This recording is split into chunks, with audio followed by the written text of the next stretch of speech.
أعمالنا من يهده الله فلا مضل له ومن يضلل فلا هادي له أشهد أن لا إله إلا الله وحده لا شريك له وأشهد أن محمدا عبده ورسوله اللهم صل وسلم على نبينا محمد وعلى آله وصحبه وسلم تسليما وبعد قال الله تعالى في كتابه العزيز يا أيها الذين آمنوا اتقوا الله حق تقاته ولا تموتن إلا وأنتم مسلمون وقال جل جلاله يا أيها الناس اتقوا ربكم الذي خلقكم من نفس واحدة وخلق منها زوجها وبث منهما رجالا كثيرا ونساء واتقوا الله الذي تساءلون به والأرحام إن الله كان عليكم رقيبا وقال سبحانه وتعالى يا أيها الذين آمنوا اتقوا الله وقولوا قولا سديدا يصلح لكم أعمالكم ويغفر لكم ذنوبكم ومن يطع الله ورسوله فقد فاز فوزا عظيما وبعد وقال نبينا الكريم فإن الأصدق الحديث كتاب الله وخير الحديث هدي محمد صلى الله عليه وسلم وشر الأمور محدثاتها وكل محدثات بدعة وكل بدعة ضلالة وكل ضلالة في النار أما بعد فالحمد لله رب العالمين. Kembali kita bersyukur kepada Ar-Razzaq Al-Wahhab Al-Malikul Mulk Ar-Rahman Ar-Rahim yang telah memberikan kita begitu banyak kenikmatan, di antaranya nikmat usia yang dengannya kita bisa terus berusaha memperbaiki amal-amal kita, dan juga dengannya kita bisa berusaha mencari penembus dari dosa dan kesalahan yang pernah kita lakukan. Pada pagi ini alhamdulillah kita bersyukur setelah Allah memudahkan kita melaksanakan sholat yang sangat berat bagi orang-orang munafikin. Juga Allah memberikan kita taufiknya untuk bisa duduk dalam majelis ilmu. Terutama kita masih dalam persiapan menuju Ramadan yang insya Allah akan segera datang. Semoga Allah sampaikan kita ke sana. Kita masih membahas pembahasan pada Ramadan. Namun mohon maaf, terakhir malam 264 Ustaz yang kodok puasa. 264.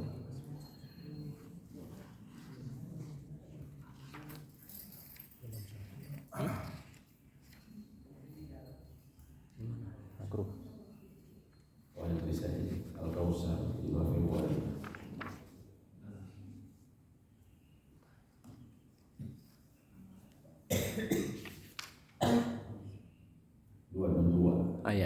Ya itu.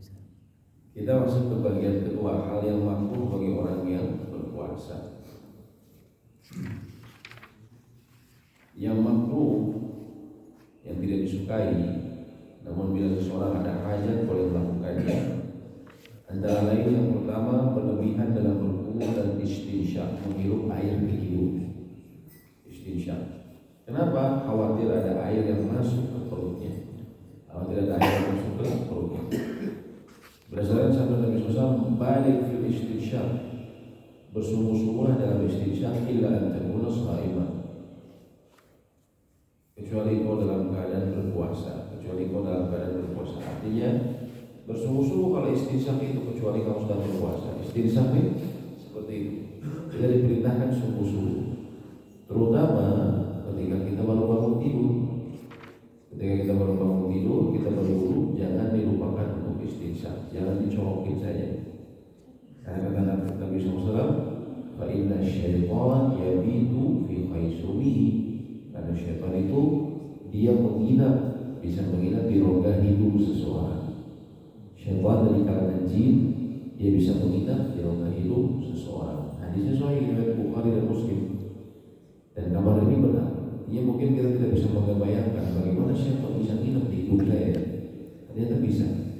Dan kalau seseorang istinsyak, insya Allah dalam sebuah riwayat disebutkan dia akan mendapatkan nasyat, jadi rajin.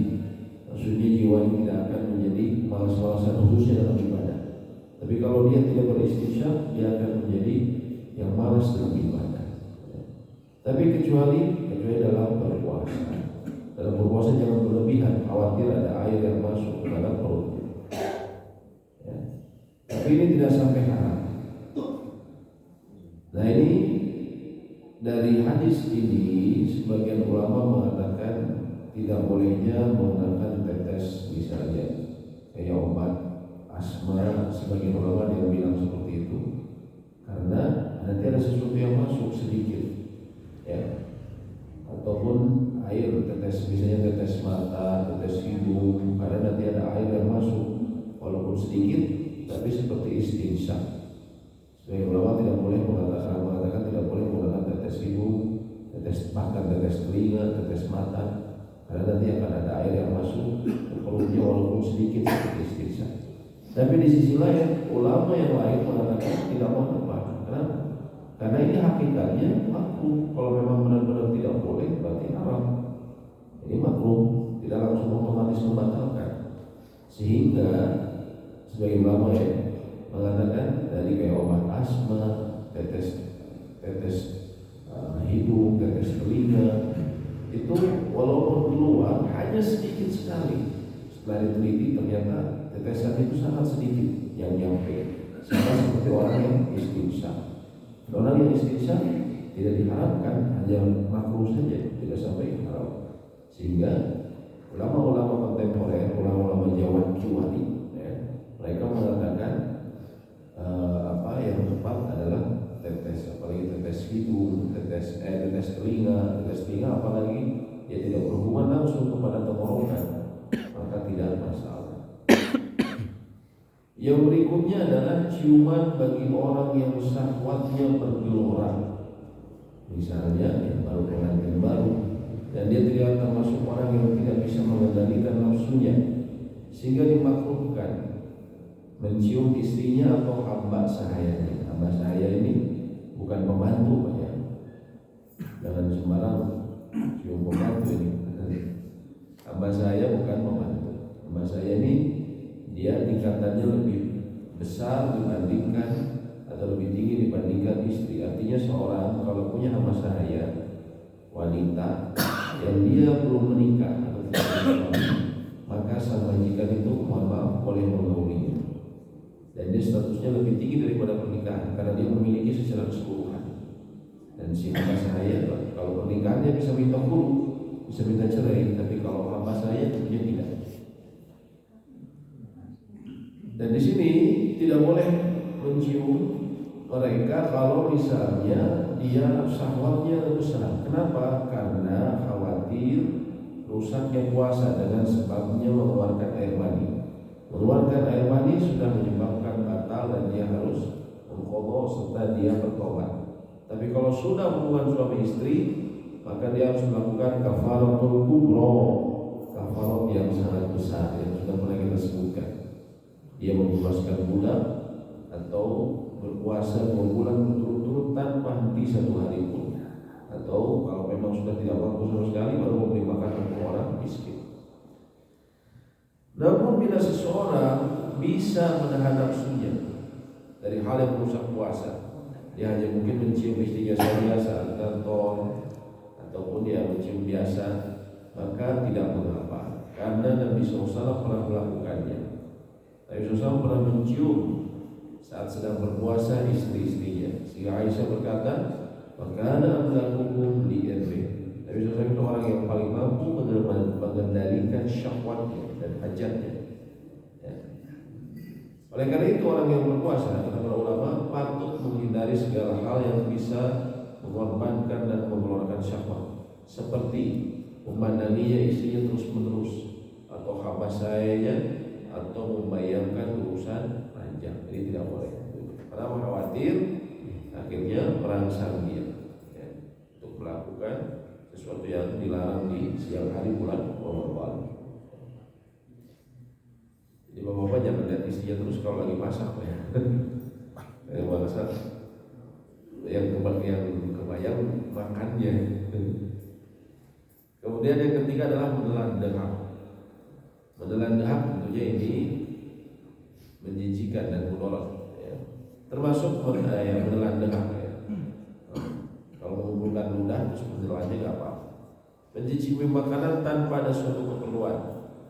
Tapi kalau dibutuhkan, misalnya dia juru masak, baik profesinya ataupun di rumah dia masak untuk bukaan, ngecek kadar garam, maka tidak apa-apa. Tapi jangan ditelan. Begitu sampai di lidah, oh ini sudah cukup garamnya, lalu dikeluarkan lagi. Jangan ditelan Bu ya. Nah, kalau cuma ngetes gitu saja, maka tidak mengapa. Karena ada hajat. Tapi kalau nggak ada hajat, ingin ngetes aja, ini enak dan cobain aja, itu nggak boleh. Tapi kalau ada hajat, karena ibu yang bertugas menangani bukaan nanti, ya, makanan pembukaan nanti, maka tidak mengapa. Sekarang kita berbicara mengenai puasa sunnah serta puasa yang dimakruhkan dan diharamkan. Bila seorang muslim tidak berpuasa satu hari saja di bulan Ramadan tanpa uzur, maka yang dia harus lakukan bertobat, wajib hukumnya, dan mau istighfar, memohon ampun, ya, karena itu dosa besar dan kemungkaran. Juga dia harus sampai dia lakukan mengqadha puasa sesuai dengan kadar hari dia tidak berpuasa. Kewajiban qadha di sini dilaksanakan segera menurut pendapat yang sahih di kalangan para ulama, karena tidak rukhsah, keringanan untuk tidak berpuasa.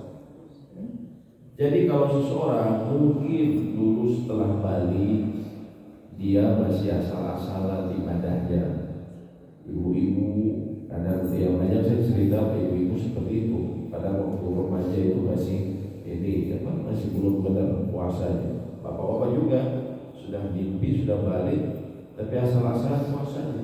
Ya, dan kita ingat, saya ingat saya itu berpuasa 5 hari, ya, waktu remaja, atau mungkin juga bukan remaja, cuma asal-asalan aja waktu sudah dewasa tapi nggak ngerti agama, atau dulu kita cuek, ya, belum hijrah kata orang, belum tobat.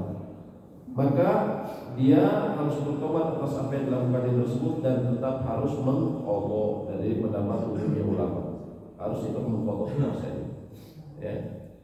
Dan bahkan menurut penulis kitab ini hukumnya disegerakan, ya.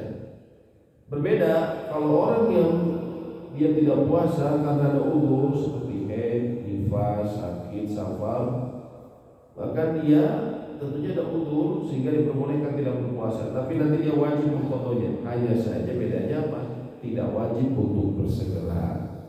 Ada waktu 1 tahun dia bisa selesaikan qadha karena sakit, uzur, safar dan lainnya. Tapi kalau tidak ada uzur karena dulu mandel atau karena nggak ada alasan, ya, maka ketika dia sudah tobat maka dia harus segera membayar. Aduh saya lupa, jadi saya baru puasa itu pas saya kerja saja atau sudah menikah.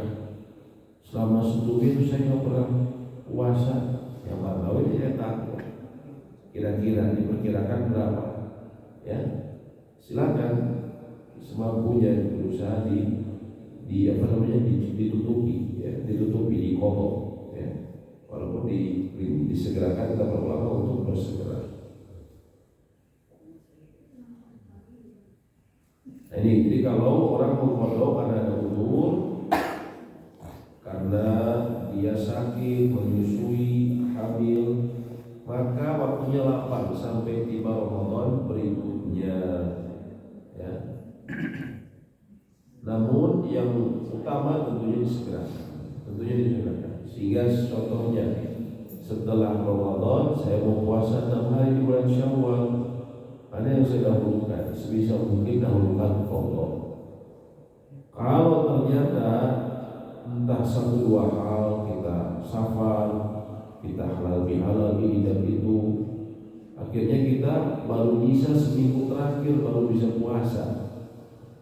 Aduh saya belum mengqadha nih, tapi ini saya juga ingin puasa 6 hari bulan Syawal. Mana yang lebih utama? Para ulama katakan lebih utama adalah qadha, tapi andaikan dia mau puasa 6 hari bulan Syawal pun insya Allah tidak mengapa. Kenapa? Karena hukum qadha, hukumnya disebutnya wajib muwassa, wajib yang terdapat keleluasaan dalam menunaikannya, kecuali yang tadi disebutkan, ya. Kecuali yang tadi disebutkan, ya, yang memang dia tidak puasanya karena kelalaian dia, bukan karena kelalaian dia, memang karena dia tidak memperhatikan masalah agama, ya. Dia tidak memperhatikan masalah agama, maka pada saat itu dia harus bersegera. Jangan dia mendahului puasa awal bulan Syawal. Pada waktu puasa kemarin sebelumnya dia memang sengaja bolong, tapi dia harus qadha dulu yang bolong tersebut. Kalau memang karena kelalaian dia, karena ya kemaksiatan dia. Namun orang kalau menunda sampai Ramadan berikutnya dan dia memiliki uzur dalam penundaannya, misalnya ibu hamil, begitu selesai Ramadan kemudian dia ingin mengqadha apa yang waktu hamil itu kemarin, cuman kan dia habis hamil langsung dia melahirkan, jadi dia tidak sempat untuk mengqadhanya. Tiba-tiba sudah datang Ramadan berikutnya, apa yang harus dilakukan? Ya, apakah dia harus mengqadha? Ya, tentunya sudah datang Ramadan berikutnya. Maka walaupun dia tunda sampai lewat satu Ramadan lagi, maka tidak masalah. Tapi dia harus qadha sesudah Ramadan berikutnya tersebut, ya. Cuman kewajibannya hanya mengqadha saja, karena dia ada uzur. Tapi kalau menundanya sampai Ramadan berikutnya tanpa uzur, maka dia harus mengqadha, ditambah memberi makan seorang miskin sebagai pengganti setiap harinya. Bapak-bapak sakit 7 hari, kemudian di bulan Syawal, kemudian di akhir Ramadan sehat, bisa puasa, kemudian Syawal, berarti ada hutang 7 hari. Terus bapak mau qadha, tapi santai aja lah, masih banyak halal bihalal. Di bulan pertama halal bihalal keluarga dari bapak, bulan kedua dari keluarga ibu, bulan ketiga halal bihalal teman-teman kuliah, keempat teman SMA, sampai teman TK semua halal bihalal. Tiba-tiba datang Ramadan berikutnya, ternyata halal bihalal. Sampai akhirnya tidak sempat, ya, datang Ramadan berikutnya. Karena apa? Karena kelalaian dia, ya, halal bihalal wayahnya. Maka pada saat itu apa yang harus dia lakukan? Sudah datang Ramadan berikutnya, dia ikut puasa Ramadan berikutnya itu. Lalu kemudian setelah itu dia mengqadhanya plus menambah dengan membayar fidyah. Karena kenapa? Karena kelalaian dia, ya. Bukan sebab syar'i, ya. Sebabnya hanya karena halal bihalal, bukan sebab syar'i, ya. Sehingga dia harus membayar fidyah. Karena tadi misalnya 7 hari, maka 7 hari dikali 7 kali makan bagi orang miskin, ya, dia harus mengqadhanya 7 hari dan dia juga harus membayar fidyah, ya. Dalam qadha tidak disyaratkan berurutan, tetapi sah bila dilakukan secara berurutan dan terpisah. Karena ayatnya berfirman, Allah berfirman, "Wa kana minkum maridan aw 'ala safar fa iddatu min ayyamin ukhra." Bila di antara kalian sakit atau dalam perjalanan tidak berpuasa, maka wajib menggantinya sebanyak hari yang dia tidak berpuasa pada hari-hari yang lain. Di sini Allah tidak menyebutkan harus ada urutan, ya. Jadi tidak masalah kalau bisa beberapa hari. Puasa sunnah. Nah, puasa sunnah saya kira karena kita bulan Ramadan, ya, jadi kita di skip dulu, dilewat dulu, karena saya kira pembahasannya kita banyak ke Ramadan dulu. Saya kira saya akan masuk ke bab yang berhubungan dengan Ramadan berikutnya, yaitu al-i'tikaf. Secara bahasa al-i'tikaf artinya karena kita masuk bab setelah puasa, ya, i'tikaf ini mungkin ada pertanyaan dulu tentang puasa ini, mengenai sunnah dan makruh ataupun hal yang berkaitan dengan fikih puasa. Silakan bila ada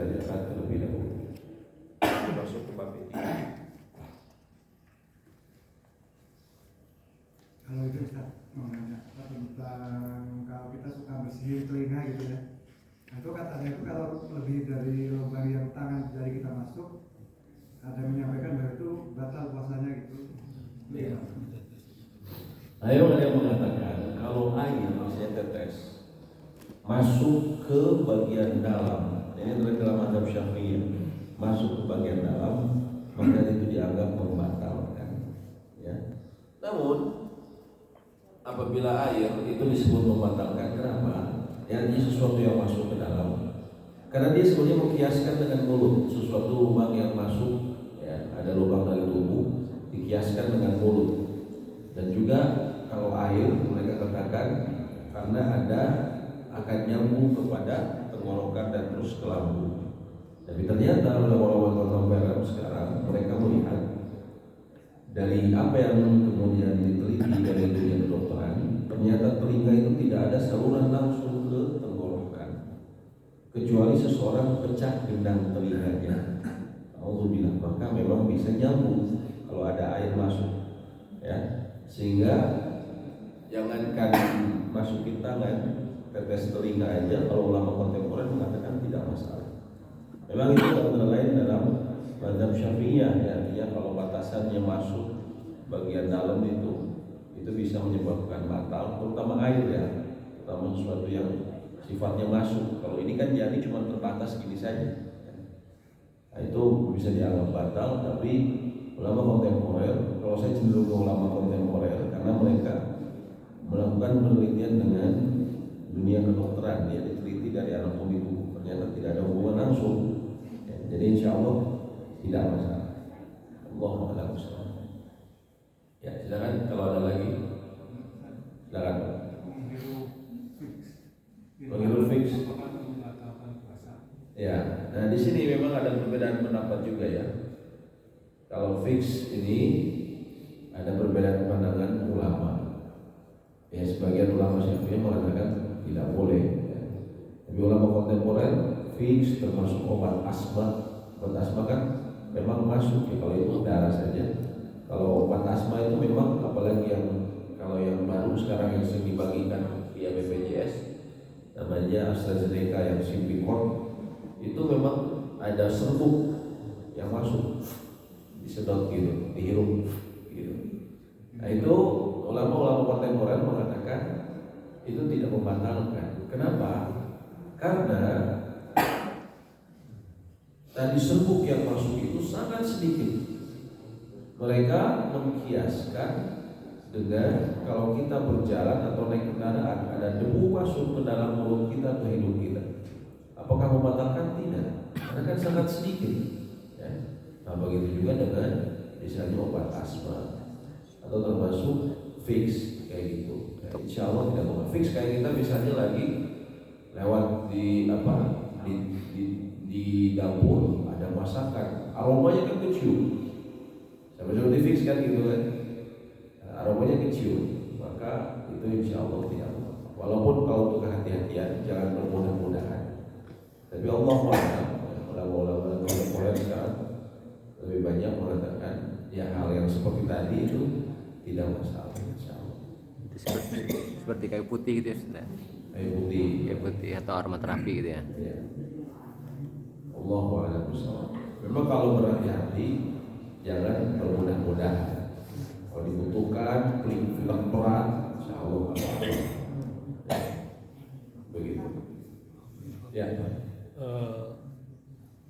Kalau saya tidak niat tidak berpuasa, Ya. karena ujur besoknya rencana untuk safar, Ya. tetapi pas besoknya tidak jadi safar, apakah harus lanjut atau? Jadi gimana ceritanya? Sebutkan maksudnya kronologisnya seperti apa? Malamnya saya berencana untuk ke Surabaya. Ya. Akhirnya saya karena mau bersafar, akhirnya saya sahur. tidak berniat untuk berpuasa. Ya. Tetapi Berangkatnya jam berapa? berangkatnya pagi setelah sahur, artinya setelah subuh. Ya. Tetapi pada pelaksanaannya tidak jadi safar, Ya. diundur. Baik. Inilah kesalahan yang sering terjadi dan ini harus diperhatikan. Termasuk saya sendiri melakukan kesalahan itu dulu ketika masih memang belum belajar. Jadi kadang kita berpikir saya mau ke Surabaya nih nanti jam berapa Pak? Jam 5 lah atau jam 7 lah berangkat ya. Terus kita karena mau safar kita nggak usah puasa. Nah ini salah. Kenapa? Karena status kita belum diperbolehkan untuk safar, untuk tidak berbuka puasa. Karena kita bukan musafir, belum menjadi musafir. Tapi status kita adalah mukim. Nanti jam 7 nih kita berangkat. Ya nanti barangkali ya berapa mobil oke. Status kita masih mukim. Ketika datang waktu awal puasa, yaitu ketika datangnya fajar, subuh, kita statusnya masih mukim. Kita tidak diperbolehkan untuk tidak berpuasa. Ya. Jadi nggak boleh pada saat itu. Dan biasanya kayak gitu kan, akhirnya pas nggak jadi, gitu kan? Nggak jadi dia mobilnya mogok. Nah, ini nggak boleh. Seseorang boleh musafir untuk tidak berpuasa kalau statusnya udah jadi musafir, atau kalau dia pergi dari rumahnya sebelum waktu subuh. Sebelum waktu subuh dia sudah berjalan, ya. Maka ketika dalam waktu subuh, azan subuh, dia terdengar suara adzan. Terutama kalau dia sudah di luar kota, misalnya dia sudah di Cileunyi, maka dia boleh tidak berpuasa karena status dia sudah jadi musafir. Tapi kalau kita masih di rumah kita, nanti dia jam 7, ya jelas kita masih dapat 2 jam kira-kira 2 jam setengah di kota Bandung. Kita masih mukim, kita masih statusnya mukim. Tidak boleh kita untuk berbuka atau kita berniat untuk tidak puasa. Ya. Jadi kalau misalnya perginya sebelum subuh maka boleh. Yang ulama berbeda pendapat seperti ini. Kalau misalnya tadi janjian jam 7 kita akan mudik ke Surabaya berangkat ya. Saya puasa dari jam 7, dari subuh itu saya puasa. Dari subuh puasa. Jam 7 akhirnya jam 8 akhirnya jalan garen-garen, jam 8 pergi. Jam 8 pergi saya masih dalam keadaan puasa.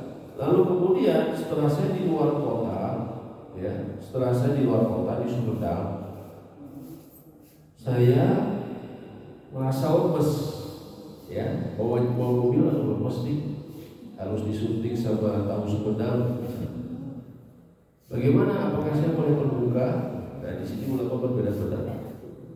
Sebagian ulama mengatakan harus diselesaikan karena kita sudah memulai. Jadi karena status kita tercampur antara mukim dan musafir. Kalau status ini tercampur, maka yang dominan adalah mukim. Sehingga dia harus berpuasa. Tapi ulama lain, contohnya Imam Ahmad bin Hanbal, tidak. Aturan kayak gini tidak ada khusus. Karena dia sudah safar dan dia sudah keluar dari kota dia. Sudah keluar dari kotanya. Kalau masih dalam kotanya nggak boleh. Dia sudah keluar dari kota dia, maka dia boleh untuk berbuka. Ya, boleh berbuka. Jadi menurut saya pendapat lebih kuat ya, karena aturan mukim dan musafir dominan itu kan sangat bukan menjadi dalil yang kuat ya. Tapi statusnya dia musafir bisa dipahami ya. Jadi kalau kita tidak boleh, kalau kita belum keluar, belum keluar, kita dapat waktu subuh dalam keadaan kita belum keluar dari untuk melakukan perjalanan. Kita baru nanti kira-kira jam 7, jam 6 atau bahkan jam 5 setelah azan pokoknya intinya. Kita baru niat pergi, maka tidak boleh kita tidak berpuasa karena status kita masih mukim. Status kita masih mukim. Ya. Walaupun mungkin setelah azan langsung kita jalan, tetap nggak boleh karena pas azan kita statusnya mukim. Ya. Mulainya waktu puasa kita masih mukim, jadi nggak boleh seperti itu. Dan umumnya ulama, mayoritas ulama, safar yang diperbolehkan kita untuk tidak berpuasa berapa hari Pak? Bagi yang punya niat berapa hari? 4 hari. Umumnya ulama Memang disebutkan dalam mazhab Imam Syafi'i 3 hari, tapi 3 hari ini dalam mazhab Syafi'i belum termasuk sehari masuk dan sehari keluar. Ya, jadi intinya kalau yang disepakati memang jadi kalau 4 hari termasuk Imam Syafi'i pun belum sepakati. Ya. Kalau ditambah dengan waktu masuk dan keluar 4 hari termasuknya. Jadi kalau kita lihat ke Surabaya berapa lama Pak? 4 hari. Oh berarti ketika di Surabaya kita boleh tidak berpuasa dan kita boleh mengkosor sholat ketika di Surabaya. Ya 4 hari. Berapa hari Pak? 3 hari. Berarti boleh. Tapi kalau lebih dari itu, menurut jumhur ya, di sini ada perbedaan pandangan ulama. Tapi saya ambil pendapat mayoritas. Berapa hari Pak? 7 hari nih saya udah beli tiketnya tuh ke Bandung, pulang lagi buat mudik ya. Artinya begitu kita sampai Surabaya, mungkin kita saat perginya kita tidak berpuasa, tapi nanti saat di sana kita harus berpuasa. Kenapa? Karena kita niatnya lebih dari 4 hari. Kata jumhur ini disebutnya syibhu al-mukim, seperti orang yang mukim. Kalau lebih dari 4 hari disebut seperti orang yang mukim. Tidak boleh berpuasa sholat, tidak boleh tidak berpuasa. Ketika kita lebih dari 4 hari. Kecuali sebagaimana saya sebutkan, seseorang safarnya tidak tentu, belum menentukan kapan dia pulang, seperti tentara, ya, atau orang yang dapat komando harusnya pulang langsung, ya. Atau misalnya orang yang tidak tahu hajatnya kapan selesai, mau kemana? Saya mau ke Palembang, ngapain sih? Mau lagi hutang sama teman saya hilang. Berapa hari? Pokoknya saya kalau ketemu sehari sama dia, saya langsung balik ke Bandung. Tapi kalau 2 minggu saya ketemu sama dia, saya tetap cari, ya, karena hutangnya gede banget, ya, gitu. Akhirnya dia itu kan 2 minggu lebih dari 4 hari. Apakah boleh dia di sana dikosor? Boleh, karena dia belum menentukan kapan dia pulang. Nah, ini umumnya disepakati ulama kalau dalam sisi ini disepakati. Karena ini prakteknya Nabi SAW. Nabi SAW mengufat Makkah, pembebasan kota Makkah. Beliau disebutkan dalam riwayat ada 15 hari, ada 19 hari, tapi yang lebih kuat 15 hari. Beliau di sana sholatnya di kosor. Ya, walaupun itu dulu kampung halaman, tapi dulu bukan kampung halamannya setelah beliau hijrah. Ya. Beliau dikosor, kata para ulama. Kenapa beliau dikosor sampai 15 hari? Karena beliau tidak menentukan kapan pulangnya, kapan pulangnya beliau. Ya. Maka beliau apabila seperti kondisi seperti itu, kan itu dalam peperangannya, pembebasan Mekah atau Mekah.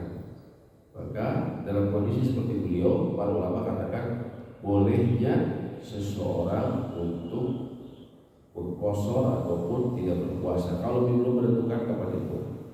Sama kayak jemaah umroh kalau lagi Ramadan boleh nggak tidak berpuasa? Pertama, dalam perjalanannya boleh nggak? Boleh.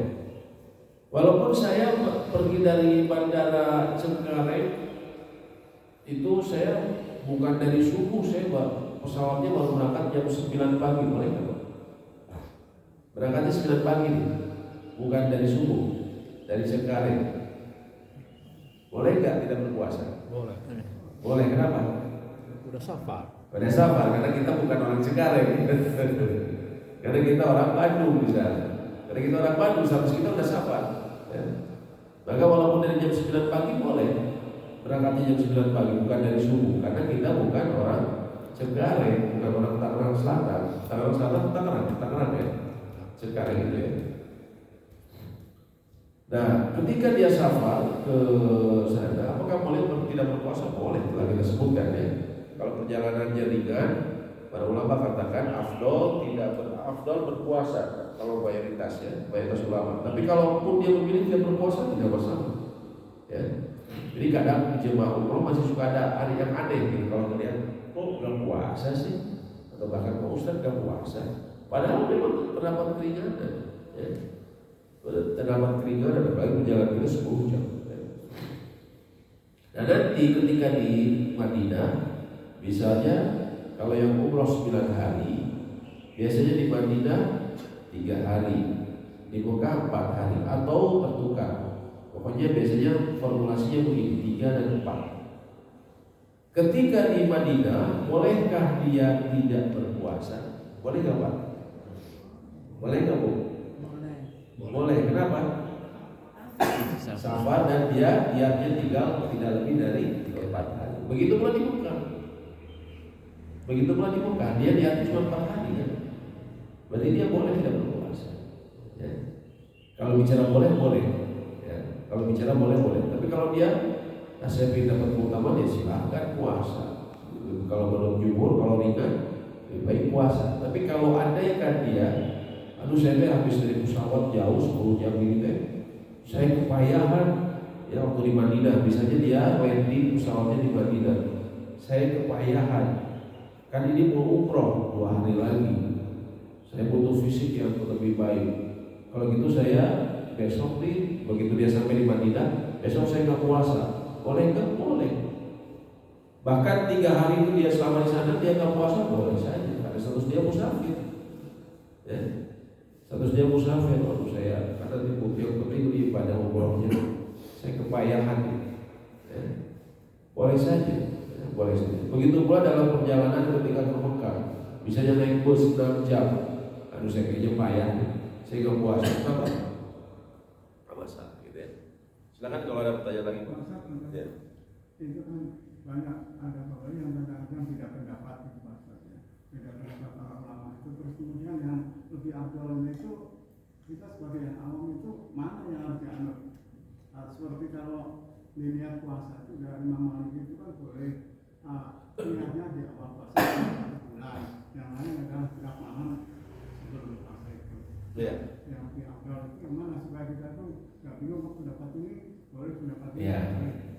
Sebenarnya kalau para ulama mengatakan bagaimana mazhabnya orang awam misalnya, mazhabnya mengikuti guru dia sebenarnya, ringkasnya gitu, mengikuti guru yang berkompeten. Ya. Nah, misalnya gurunya memberitahukan bahwa ini pendapat ini, tapi kalau saya cenderung ke sini dengan dalil ini, misalnya dengan dilihat dari dalil-dalilnya ini lebih kuat, maka sebenarnya orang awam bisa mengikuti, kita bisa mengikuti pendapat tersebut. Selama itu pendapat tersebut tidak keluar dari area yang sudah disebutkan oleh para mujtahid sebelumnya. Ya, misalnya kalau kita di sini kan sebutkan ini beberapa pendapat, itu kan nggak pernah keluar dari yang 4 mazhab. Jadi 4 mazhab yang diakui. Ya, dan para ulama katakan Ahlussunnah wal Jamaah kita bisa mengambil salah satu dari mereka, gitu kan? Nah, artinya kalau kita pertama kita memilih dari sisi apa? Terutama dari sisi dalil, dan sisi hujahnya, ya, sisi hujahnya. Yang tidak boleh itu disebutnya tetap rukhas. Kita sengaja mencari keringanan terus, itu nggak boleh.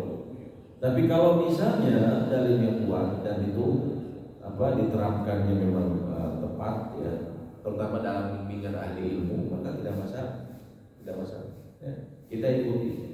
Ya. Biasanya kalau kayak misalnya kami seperti ini pendapat Imam Malik, terus tadi pendapatnya jumhur.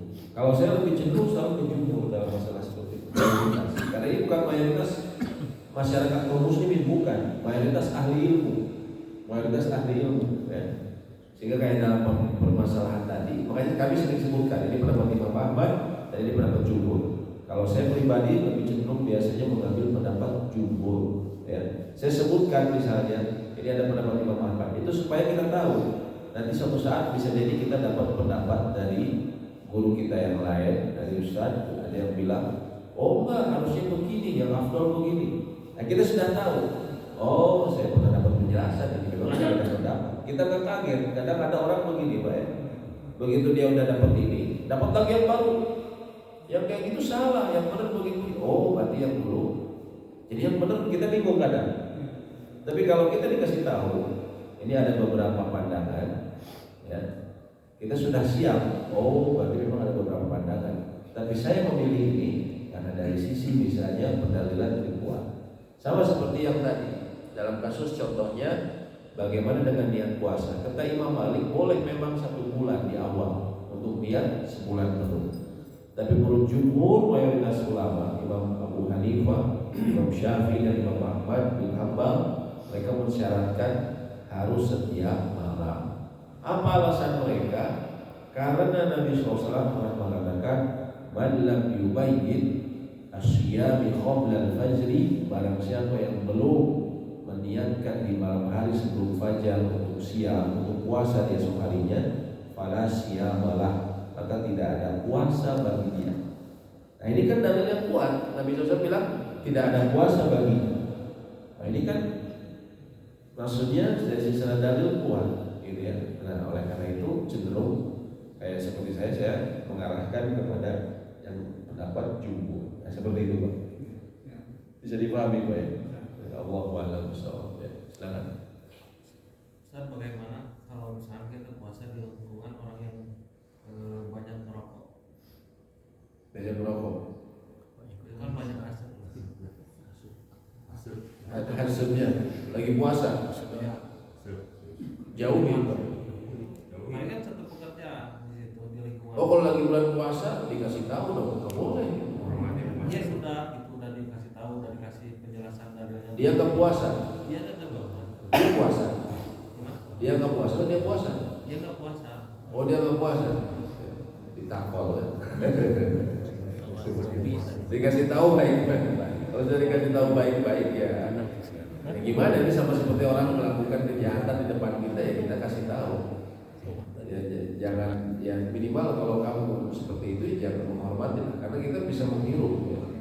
Pertama jelas menghirup ini dari sisi kesehatan nggak bagus, kita khawatir juga bisa kalau rokok ada ulama membatalkan, mengatakan kalau rokok itu termasuk yang membatalkan, jadi jangan dibilang saja, jangan sampai Anda menjadi penyebab. Ya memang masih belum pasti bahwa kita benar-benar, tapi kenyataannya memang kita menghirup ya, menghirup orang.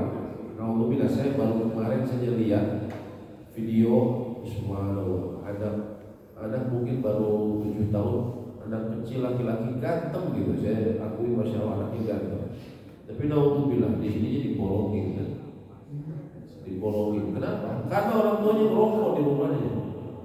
Saya juga punya ponakan, punya sepupu gitu. Bapaknya dulu merokok, anaknya masuk rumah sakit. Apa namanya? Pneumonia. Nah, itu bahaya. Merokok pasif itu lebih bahaya. Ini videonya jelas.